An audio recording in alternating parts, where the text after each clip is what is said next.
Did you ever have one of those days where you feel like a zombie shuffling through life? I've had a lot of friends and some students who get stuck saying the same thing over and over. And in today's case, that one thing is, I'm tired. My kids do it too, but they're kids. Their vocabulary is still growing. They say it over and over. And well, the truth is, I've always had plenty of words to describe how I feel. I've picked them up over decades of speaking English as a native speaker. But I noticed that many learners fall back on that one phrase. And honestly, it never really captures the depth of exhaustion. And that's what we want to talk about today. The funny thing about English is sometimes we just get stuck on the same dull phrases. But just like tying this bow tie, a little twist, a little creativity can make you stand out. So something that can help you in the future, just a little taste. Instead of saying, if you feel like you're tempted to say like, I'm tired, stop and pick up a fresher phrase instead. For example, swap it out with, I'm wiped out. When talking with your friends, or it's been a long day in a more professional settings. So that's what I'm going to touch on today. I'll show you some fresh, fun alternatives to the boring old, I'm tired. Phrases that make you sound natural, colorful, and confident. So stick around, because by the end you'll have a new expression, several new expressions that you can use the next time your brain feels like it's running low on battery. Plus, I'll share a fun idiom in the Mastery Minute you don't want to miss. And don't forget, you can always drop your questions in the chat, because I'll answer a few live at the end of the show. All right, let me tell you about Sarah. She's one of my students in Taiwan, and she was always working late, as most people in Taiwan can probably attest. Whenever her coworkers asked how she felt, she just said, I'm tired. After a while, people just stopped asking how she was, because the answer was always the same. So instead, we practiced some new ways to say it. The next time somebody asked, she said, oh man, I'm running on fumes today. So her coworkers couldn't help but laugh, because that was finally something different. They understood, and they even replied with their own funny ways of saying it. And that's when it clicked for Sarah. She wasn't just repeating words, she was connecting with people. And that's the magic of switching things up. A simple change of phrase can turn a flat, boring reply into a real conversation. So, how can you do the same?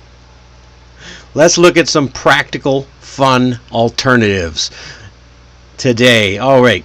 So, do you ever catch yourself wanting to just say, I'm tired, but realize it doesn't really say much? It doesn't really catch how you really feel. If you do, you're not alone.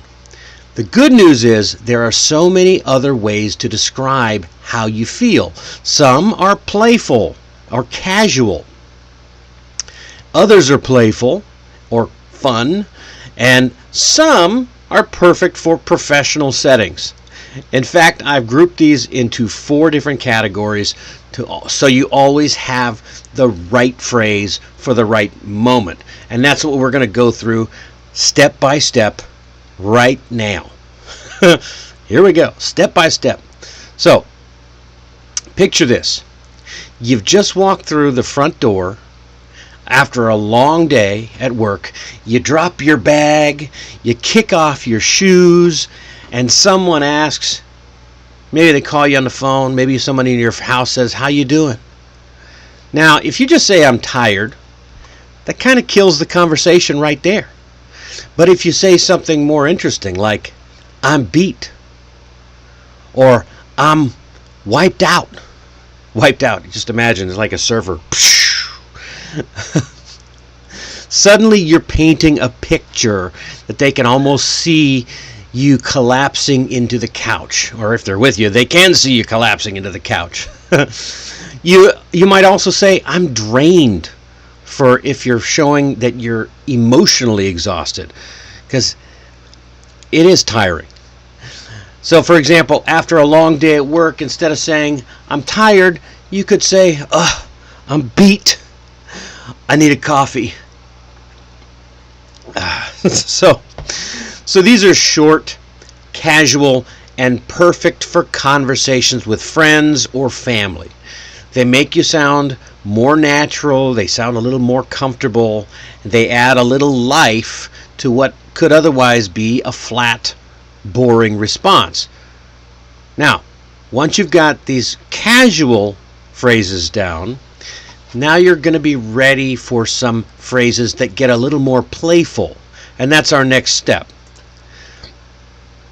So let's turn up the energy a bit. Ooh, he looks creepy, doesn't he? Imagine you sat through a 3-hour meeting. Oh, you've had too much coffee and not enough breaks. Somebody asks you how you're doing. Well, instead of that flat, I'm tired, you could say, I'm running on fumes. And people instantly get a picture in their head of a car sputtering towards the gas station. And they get it, right? Or you might grin and say, oh, I feel like a zombie. Or I'm ready to crash. These are fun ways everybody in your office can start to get a connection with you. You might even get some laughs out of these responses because they've also felt the same way before.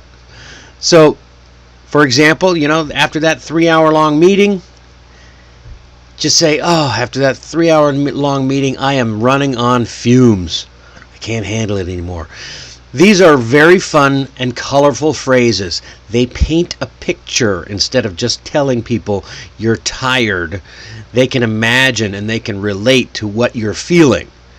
And hey, when you make people smile, you're building connection. Now, once you've got these fun phrases in your back pocket, let's shift gears to some phrases that keep things more professional without sounding boring. So that's our next step. So now, picture this. You're in the office. It's 6 or 7 or 8 p.m. I know, in Asia you work late sometimes. And the team is just pushing through the last agenda item. You don't want to sound like you're whining, but you also want to be real with the team. So that's where these professional, polite phrases come in handy. Instead of just blurting out, I'm tired, you can soften it and still keep your credibility. Try something like, it's been a long day. That's a great way to close a meeting. Or I could use some rest. Without feeling whiny, you're being honest. Whew, yeah, I could use some rest. You can also combine those two. Or I'm running low on energy. So this keeps your credibility intact. Yeah. So after that long meeting, you might say, it's been a long day, but let's finish strong. So why does this work?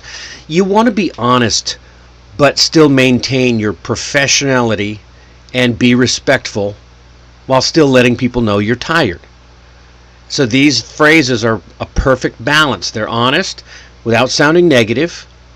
And once you've mastered these polished versions, then you're ready for some phrases that add a little personality and flair. And that's our final step. That is some playful idioms and expressions. You know me, I love idioms. Let's get into it. Idioms are fun. Now it's time to have fun with the language here. Idioms are like little stories in themselves that are hidden inside English. They give your words character. So picture yourself after a long day chasing deadlines, or maybe even chasing your kids like I do a lot, and instead of the flat "I'm tired," you could say "I'm dead on my feet." And that paints the picture of someone barely able to stand. Yeah. Or maybe you're ready for bed. Say, "I'm ready to hit the hay." And this phrase, I like this phrase because I actually had a hay mattress once. That's where this phrase comes from. Back in the old days, people used to stuff their mattresses with hay, not the fancy foam or springy mattresses they have these days. And if you're flagging during a long project, try "I'm running out of steam." Like an old steam engine, just running to a halt. It's slowing down. I'm out of steam. Not fun. So, yeah, the example for that is, after chasing my kids around all day, I'm dead on my feet. So why do I even include idioms here? It's because idioms bring personality to your English. They make you sound more fluent, and they also have that rich cultural history, not to mention they're fun to use. And once you've got these idioms and phrases in your toolkit, you'll never be stuck repeating the same old dull phrase again. So, I just want to point out some things to avoid. I know we like to use the same phrase, but don't overuse them. If you use the same phrase, it kind of kills the interest. If you always say "I'm tired," people may think you're not interested in conversation. So mix it up. It keeps things engaging. An easy way to do this is to keep 2 or 3 favorite alternatives in mind for casual chats, and another couple ready for work. You can even jot them down in your notes or in an app, or practice them out loud once in a while. It helps. That way, when the moment comes, you've got a fresh phrase ready to go, instead of falling back on the same old reply. And I just want you to remember, these are just a small handful of suggestions. There are plenty more phrases you can exchange for "I'm tired." For example, some people say "I'm bushed." We didn't cover that one. And in the UK, you might hear people say "I'm knackered." I'm knackered, which basically means "I'm tired." So try to find and explore more versions on the internet. Just see how many you can find. It'll keep your English sounding lively and authentic. So here's my question for you. What's your favorite one of the ways I've suggested on how to say "I'm tired" in English? Drop it in the chat. I'd love to hear your creative versions. Or if you have an interesting one that you've heard and I didn't mention, share that too. And don't forget to ask your questions now. If you've got them, ask them in the chat and I'll answer a few live at the end of the show. All right, so your challenge this week is pick 2 phrases from today's lesson. That's bare minimum. You can do more for a bonus, and then try them out. Once or twice with friends, once in a professional setting, and then notice how people react when you add color to your English. And if this video has been a big help for you, I want you to hit the like button, subscribe, and share it with a friend.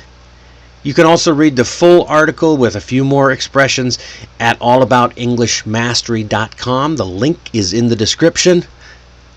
And if you ever thought, "Hey, I don't have time to take classes or study for hours," that's exactly why I built my 10-minute daily system for confident English at work.